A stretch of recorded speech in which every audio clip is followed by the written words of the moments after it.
السلام علیکم، میں ہوں زویا امین اور آپ دیکھ رہے ہیں پردیس میں دیس، جہاں آپ مل سکیں گے دنیا کے مختلف ممالک میں بسنے والے اوورسیز پاکستانیوں سے اور دیکھیں گے مختلف ایونٹس کی رپورٹس۔ سب سے پہلے چلتے ہیں فرانس کے شہر پیرس، جہاں آپ دیکھ سکیں گے ٹیکنالوجی کی شاندار نمائش اور جدید ترین آلات اور مشین۔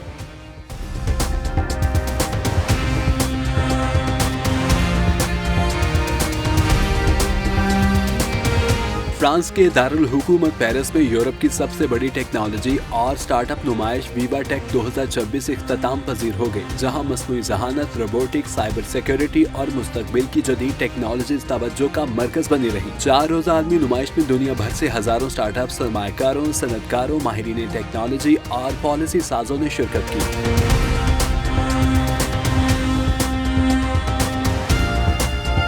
نمائش کے دوران مصنوعی ذہانت کے بڑھتے ہوئے کردار، یورپ کی ٹیکنالوجی، خود مختاری، ڈیجیٹل معیشت کے مستقبل اور اختراع پر مبنی ترقی جیسے اہم موضوعات پر خصوصی مباحثے اور سیشنز بھی منعقد کیے گئے۔ منتظمین کے مطابق ویوا ٹیک 2026 میں 1,80,000 سے زائد افراد نے شرکت کی، جبکہ ہزاروں سٹارٹ اپ کمپنیز نے اپنی جدید مصنوعات، خدمات اور اختراعات کی نمائش کی۔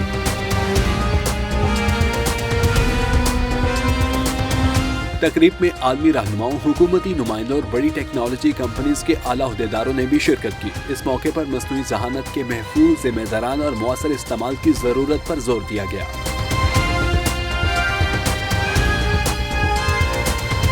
اب آپ ملیں گے برطانیہ کے شہر لندن میں قومی ہاکی ٹیم کھلاڑیوں اور ٹیم آفیشل سے، جہاں قائم مقام پاکستانی ہائی کمشنر نے ان کے اعزاز میں ایک تقریب کا اہتمام کیا ہے۔ دیکھتے ہیں تفصیلاتی رپورٹ۔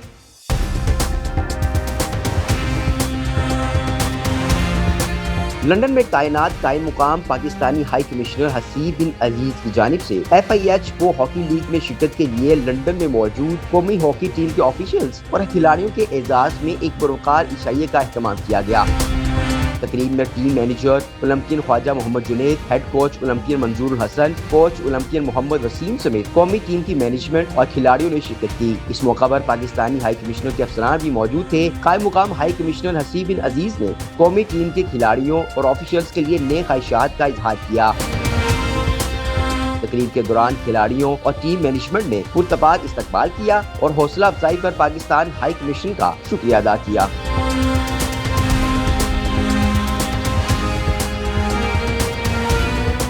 ناظرین، آپ کو ملواتے ہیں آسٹریلیا کے شہر میلبرن میں ایک قابل فخر پاکستانی خاتون سے، جو دل کے امراض کی ڈاکٹر ہے اور انسانیت کی خدمات کے سلسلے میں اعزازات حاصل کر چکی ہیں۔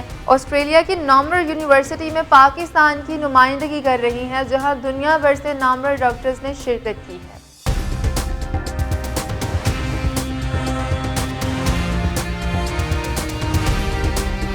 السلام علیکم ناظرین، پروگرام پردیس میں دیس کے ساتھ آسٹریلیا سے میں ہوں علی ضمیر۔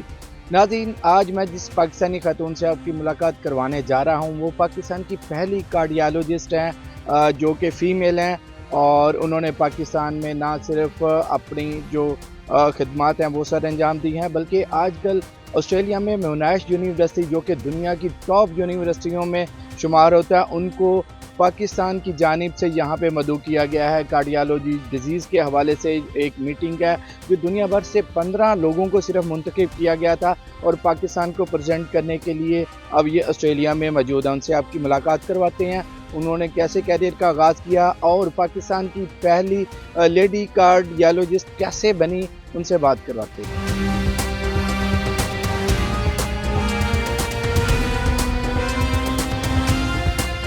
جی، ہم اب پہنچ چکے ہیں پروفیسر ڈاکٹر نصرت آرا مجید صاحبہ کے پاس، جو کہ پاکستان کی پہچان، پاکستان کی شان ہے، اور یہ پاکستان کی پہلی لیڈی ڈاکٹرز ہیں جو کہ کارڈیالوجسٹ ہیں۔ ان سے بات کرتے ہیں کہ آج کل جو آسٹریلیا میں اسپیشلی ان کو انوائٹ کیا گیا ہے وہ کس حوالے سے یہاں پہ موجود ہیں، اس کے ساتھ ساتھ ان کا کیسے کیریئر آغاز ہوا اور پاکستان کی پہلی کارڈیالوجسٹ کیسے بنی، ان سے بھی بات کرتے ہیں۔ السلام علیکم ڈاکٹر صاحب۔ جی السلام علیکم۔ بات یہ ہے کہ آپ نے میرا تعارف کرایا، شکریہ۔ تو میں ڈاکٹر اس لیے بنی تھی کہ فوج میں تو صرف لیڈی ڈاکٹرز ڈاکٹر بن کے جا سکتی ہیں، تو مجھے ابا کی وجہ سے فوج میں جانے کا شوق تھا، اور ایک وہ ڈاکٹر جنہوں نے ہم سب کو ڈیلیور کیا وہ سب سے پہلی تھی فوج کی گائنیکولوجسٹ मेजर वजिया हसन, बाद में जो ब्रिगेडियर वजिया हसन बन गई।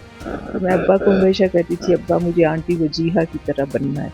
वो कहते थे अच्छा। लेकिन जब मैं 4th ईयर में हुई मेडिकल कॉलेज के तो अब्बा को एंजाइना हुआ, तो मैंने इरादा बदल दिया। मैंने कहा नहीं, मैं ये करूँगी और अब्बा का ख्याल रख। एनीवे अल्लाह को कुछ और मंजूर था।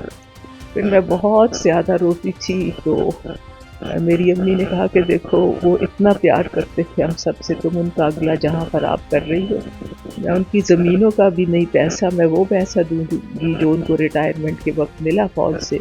तुम बाहर जाओ, तुम स्पेशलाइज करो दिल की बीमारियों में, तो उससे अब्बा खुश होंगे। फिर मैं सबसे पहले America saint Louis university hospital में गई, वहाँ ट्रेनिंग हासिल की। और उसके बाद जब मैंने देखा मेरा ख़ास शोबा, क्योंकि हमारे रावलपिंडी मेडिकल कॉलेज में कोई ये एनजीओ का शोबा नहीं था, ना कोई मशीन थी, और वहाँ गरीब लोग आते हैं। और मैं आपको आज भी बड़े वसूख से कहती हूँ कि हमारे मुल्क में कम से कम 90 से 95% लोग बगैर किसी इंटरवेंशन के, ना कोई इन्हें एनजीओ की ज़रूरत है। एक अच्छे डॉक्टर के लिए आपका लिए मरीज़ के साथ वक्त गुजारना, आप डिटेल में उसकी हिस्ट्री लें, उसके बाद जिसे हम फिज़िकल एग्जामिनेशन करते हैं, हाथ लगा के ये, और मुनासिब दवाइयाँ तजवीज़ करें तो अल्लाह का शुक्र है बहुत बेहतर हो जाता है। तो उसमें 2 चीज़ें बहुत ज़रूरी होती हैं, एक ईसीजी है और एक एकोकार्डियोग्राफी। ईसीजी तो चले ठीक था, तो फिर मुझे एको का बड़ा शौक़ था। तो मैं जब देखती थी कि जब मैं अमेरिका में थी तो बहुत से रेफरेंसेस जापानीज़ डॉक्टर से आते थे, तो फिर मुझे बहुत तजस्सुस हुआ। आप देखेंगे कोई चीज़ मेरी ये हुकूमत की स्पॉन्सर्ड नहीं है। तो फिर मैंने अमेरिका से एक डॉक्टर से पूछ के उनको लिखा। उन्होंने कहा अगर तुमने कोई पेपर्स लिखे हैं, किताबें लिखी हैं तो हमें भेजो। मैंने भेजी, और वो तो बड़े मतलब काम तरीके से करने वाले लोग हैं, और 6 महीने तक कोई जवाब नहीं आया। मेरा दिल गम से थक गया। फिर मैंने कहा चलो अल्लाह को नहीं मंजूर। तो 6 महीने के बाद फिर वहाँ थोड़ा अंग्रेज़ी का मसला होता है। उन्होंने मेरी सारी चीज़ें अलिफ से आखिर तक पढ़ी थी। तो उसने लिखा हमें तुम्हारा ये सब बहुत पसंद है, हम तुमसे यूनिवर्सिटी की फ़ीस नहीं लेंगे, अगर तुम अपना किराया और अपना यहाँ रहने का मन का। हाँ बिल्कुल खुशी से। खैर मैं वहाँ गई पहली दफ़ा 1 साल के लिए। फिर उन लोगों ने बहुत प्यार किया, और बल्कि मुझे बहुत अफसोस होता है कि हम लोग जिस उम्मत से हैं और जो हमारे मज़हब ने सिखाया उन्हीं चीज़ों पे हम बदनाम हैं। आपने शायद सुना होगा कनाडा में एक बड़ी मशहूर यूनिवर्सिटी है मैकमास्टर्स, उनका एक बहुत ही बेमिसाल किस्म का पढ़ाने का तरीका है कि वो आपको इस तरह लेक्चर आम की तरह के नहीं देते। जैसे पहले दिन हुआ तो एक बंदा आ गया, उसने बिल्कुल ऐसे अपने आप को मरीज़ बन के आया कि मुझे यहाँ दर्द हुई, ये हुआ। तो वो पता चला कि वो रिटायर्ड प्रोफेसर था कार्डियोलॉजी का। तो वो इस तरह से सिम्युलेटेड पेशेंट्स कहते हैं। ज़ाहिर है उसको तो सारा कुछ पता था कि क्या होता है, और फिर वो हमें 10-10, 12-12 के ग्रुप में हैंड आउट्स देते थे, हम वो डिस्कशन करते थे। तो मैं एक मास्टर्स में 1 साल गुजारा, उससे बहुत वो फ़ायदा हुआ। अच्छा डॉक्टर साहब, ये अवार्ड की तरफ बाद में आते हैं। सबसे पहले मुझे बताइएगा कि पाकिस्तान में कहाँ पे आपने सर्व किया, क्या क्या खिदमत आपकी पाकिस्तान के हवाले से? हाँ, खिदमत तो खैर मैं इसे खिदमत तो नहीं समझती, ये हमारे काम का हिस्सा है।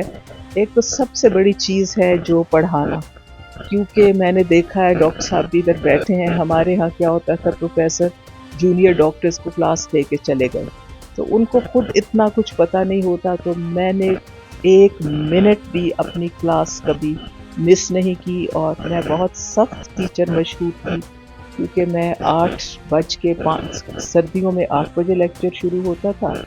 रोज़ हफ्ते में 2 दफ़ा लेक्चर थिएटर में, बाकी हमारे पास वार्ड में आते थे। तो 8 बजे क्लास होती थी, 8:05 पे मैं अंदर से कुंडी लगवा लेती थी, थिएटर असिस्टेंट भी होता था। और ये है कि ईमानदारी से पढ़ाया, और मैं इतना बात को रिपीट करती थी, मैं चाहती थी कि मैं कमरे से निकलूँ तो इन स्टूडेंट्स को कम से कम 95% वो याद हो जाए जो मैंने इन्हें पढ़ाया है। तो ज़रा अवार्ड के बारे में बताइएगा, कौन कौन से अवार्ड के लिए आपको नॉमिनेट? सितारा इम्तियाज़, तमगा इम्तियाज़।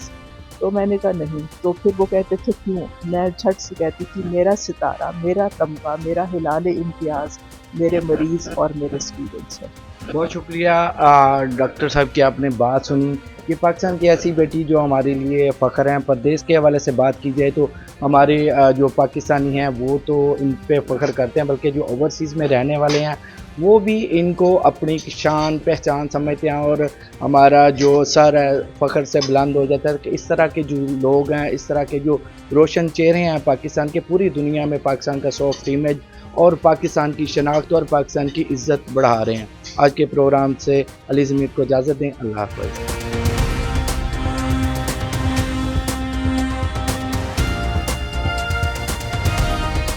नाज़रीन, परदेस में देश प्रोग्राम में आइंदा हफ्ते आपको मज़ीद ओवरसीज़ पाकिस्तानियों से मिलवाएंगे। इस प्रोग्राम के बारे में अपनी राय ज़रूर दीजिएगा। ज़ोया अमीन को दीजिए इजाज़त। देखते रहिए डिस्कवर पाकिस्तान।